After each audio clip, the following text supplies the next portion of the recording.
cavalo, é a Tatá dela. Ela vai... Ela vai ter mais. Tá gravando. Ela tá pisando. Ela tá Faz pisando. ela passar pra trás. Pietra. Não, não pisou na corda. Volta, pô. Volta. Pietra. Volta.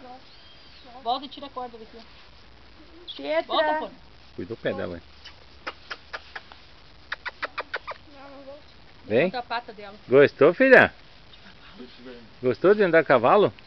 Levanta a perna da pata dela. Levanta. Uma vez eu mordeu ele já. Deu. Deu. Pietra. Oi, Pietra. Jaria. Gente, o que está acontecendo comigo?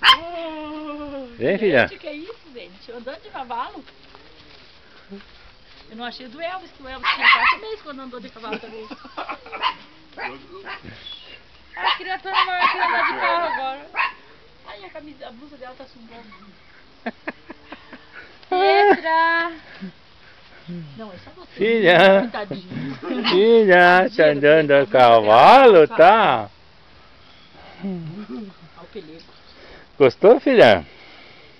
Vamos ter que levar o cavalo. Mas nem aí, né? Nem tchusca, né? O homem queria comprar e disse, não, agora tem a netinha que vai andar de cavalo.